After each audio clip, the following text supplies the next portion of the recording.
Frankenstein, the Modern Prometheus, by Mary Shelley. Chapter 15. Such was the history of my beloved cottagers. It impressed me deeply. I learned, from the views of social life which it developed, to admire their virtues and to deprecate the vices of mankind.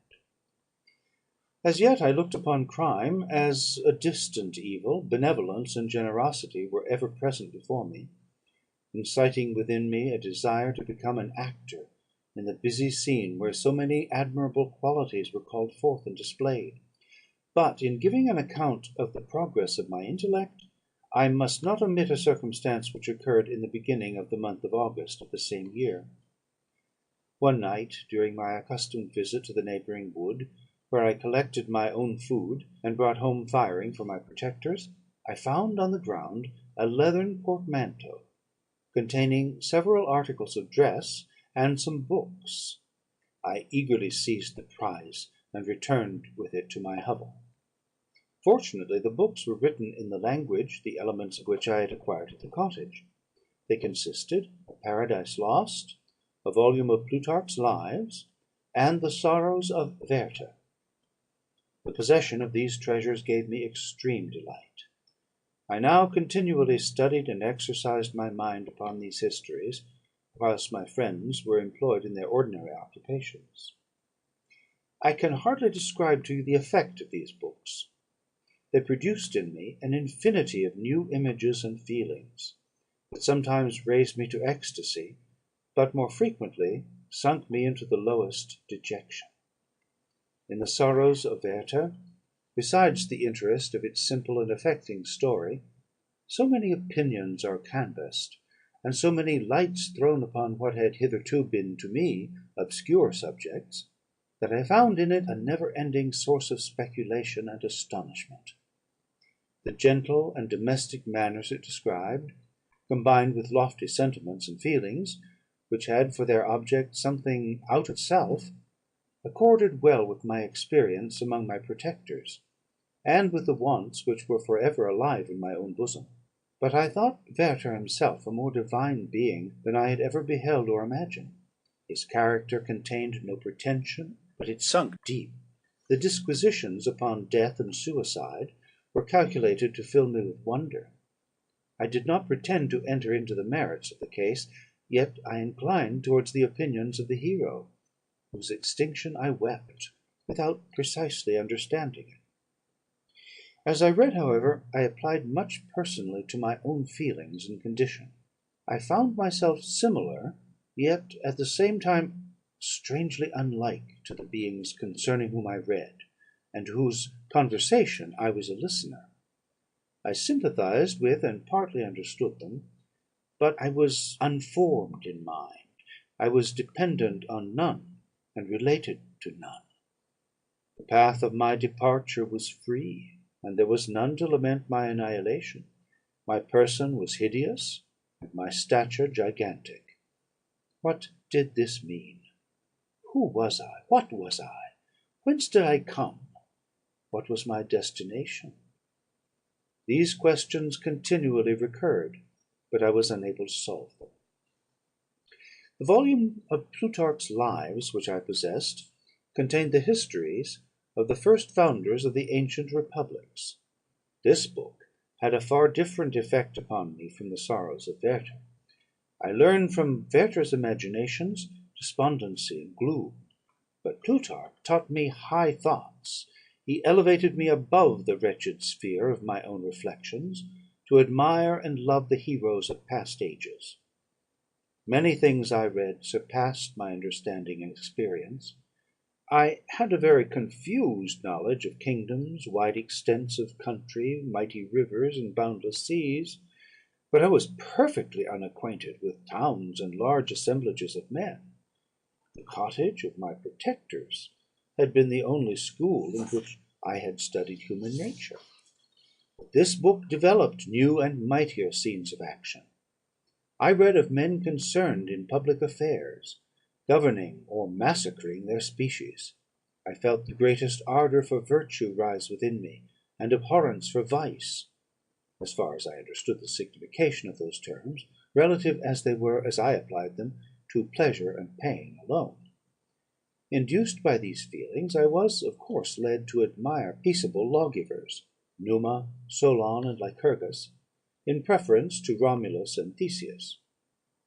The patriarchal lives of my protectors caused these impressions to take a firm hold on my mind. Perhaps if my first introduction to humanity had been made by a young soldier, burning for glory and slaughter, I should have been imbued with different sensations. But Paradise Lost excited different and far deeper emotions. I read it, as I had read the other volumes which had fallen into my hands, as a true history. It moved every feeling of wonder and awe that the picture of an omnipotent God warring with his creatures was capable of exciting. I often referred the several situations, as their similarities struck me, to my own. Like Adam, I was apparently united by no link to any other being in existence, but his state was far different from mine in every other respect. He had come forth from the hands of God, a perfect creature, happy and prosperous, guarded by the especial care of his Creator. He was allowed to converse with and acquire knowledge from beings of a superior nature. But I was wretched, helpless, and alone. Many times I considered Satan as the fitter emblem of my condition, for often, like him, when I viewed the bliss of my protectors, the bitter gall of envy rose within me. Another circumstance strengthened and confirmed these feelings. Soon after my arrival in the hovel, I discovered some papers in the pocket of the dress which I had taken from your laboratory. At first I had neglected them, but now that I was able to decipher the characters in which they were written, I began to study them with diligence. It was your journal of the 4 months that preceded my creation. You minutely described in these papers every step you took in the progress of your work. This history was mingled with accounts of domestic occurrences. You doubtless recollect these papers. Here they are. Everything is related in them which bears reference to my accursed origin. The whole detail of that series of disgusting circumstances which produced it is set in view. The minutest description of my odious and loathsome person is given in language which painted your own horrors and rendered mine indelible. I sickened as I read. "Hateful day when I received life!" I exclaimed in agony. "Accursed Creator! Why did you form a monster so hideous that even you turn from me in disgust?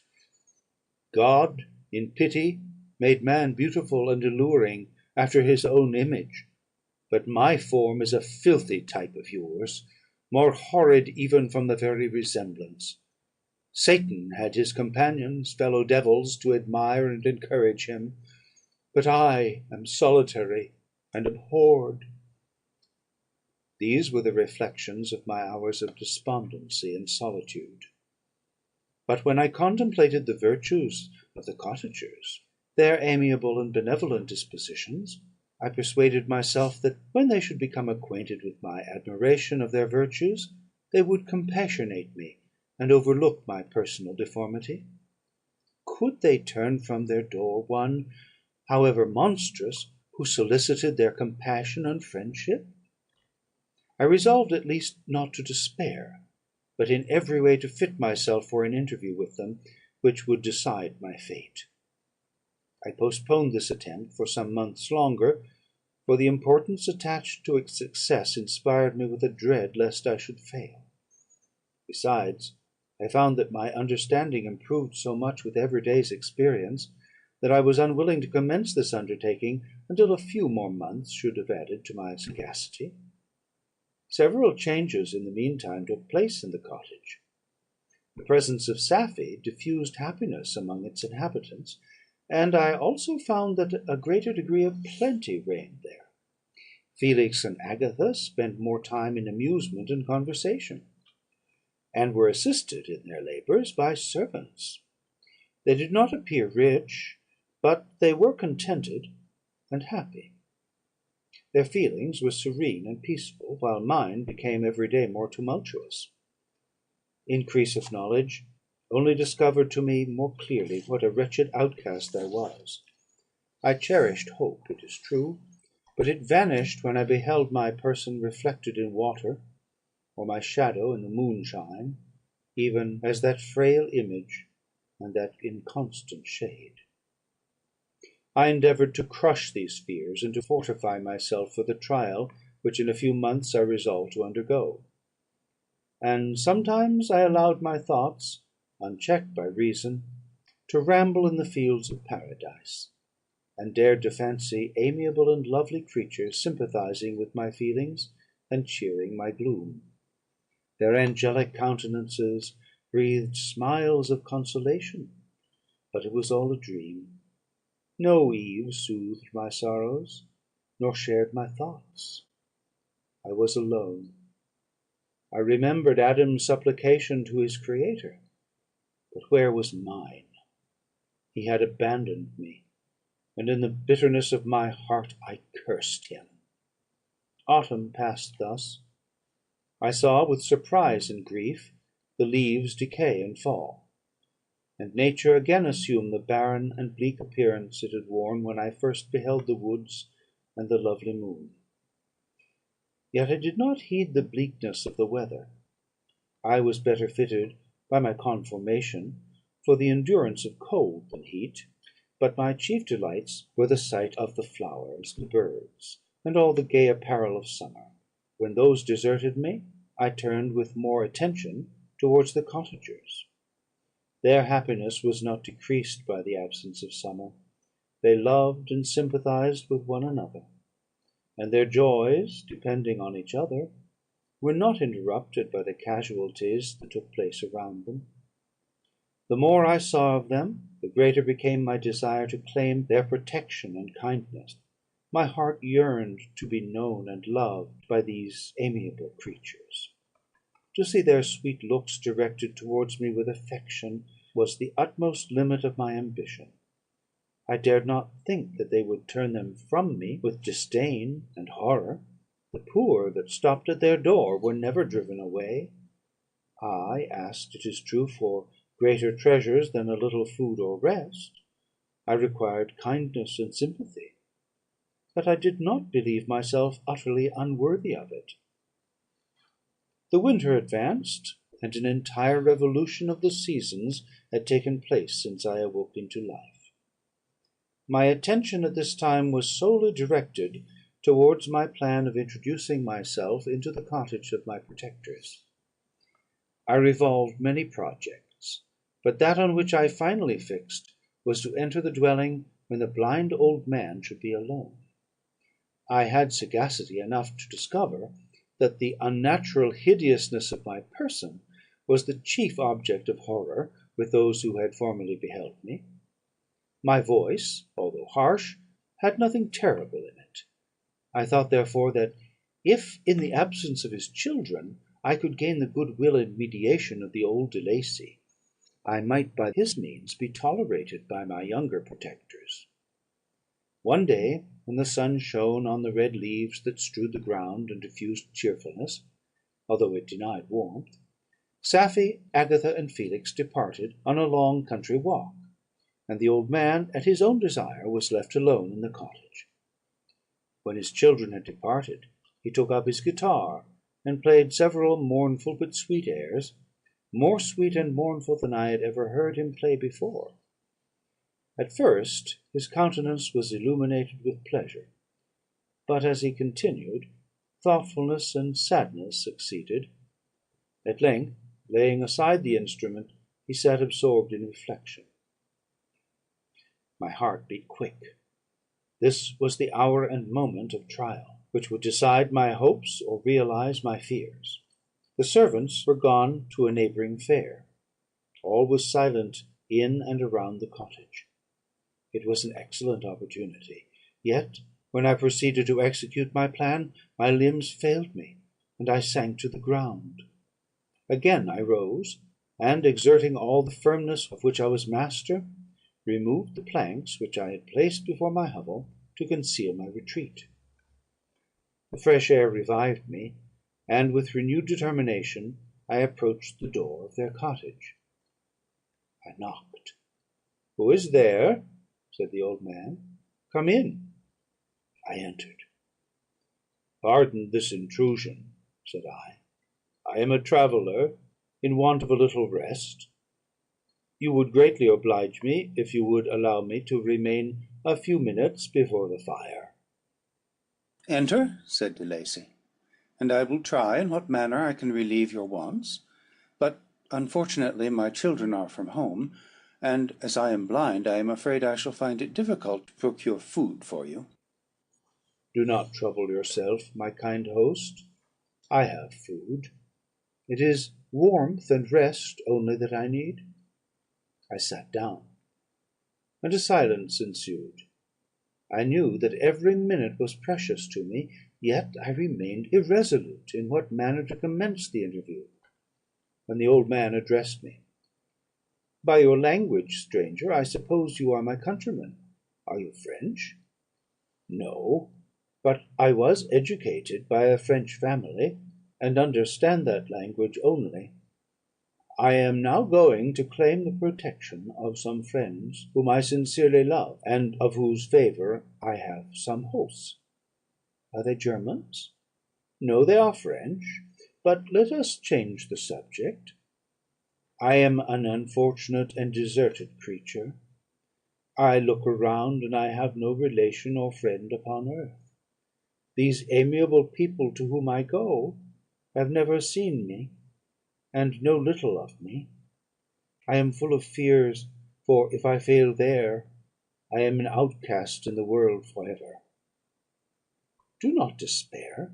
To be friendless is indeed to be unfortunate; but the hearts of men, when unprejudiced by any obvious self-interest, are full of brotherly love and charity. Rely therefore on your hopes, and if these friends are good and amiable, do not despair. They are kind, they are the most excellent creatures in the world; but unfortunately they are prejudiced against me. I have good dispositions; my life has been hitherto harmless, and in some degree beneficial; but a fatal prejudice clouds their eyes, and where they ought to see a feeling and kind friend, they behold only a detestable monster. That is indeed unfortunate; but if you are really blameless, cannot you undeceive them? I am about to undertake that task, and it is on that account that I feel so many overwhelming terrors. I tenderly love these friends. I have, unknown to them, been for many months in habits of daily kindness towards them; but they believe that I wish to injure them, and it is that prejudice which I wish to overcome. Where do these friends reside? Near this spot." The old man paused, and then continued: "If you will unreservedly confide to me the particulars of your tale, I perhaps may be of use in undeceiving them.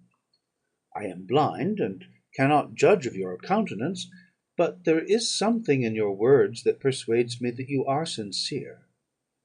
I am poor and in exile, but it will afford me true pleasure to be in any way serviceable to a human creature.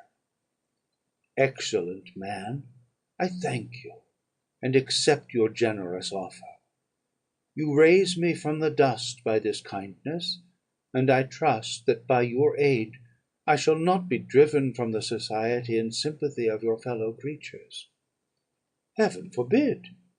Even if you were really criminal, for that can only drive you to desperation, and not instigate you to virtue. I also am unfortunate. I and my family have been condemned, although innocent. Judge therefore if I do not feel for your misfortunes. How can I thank you, my best and only benefactor?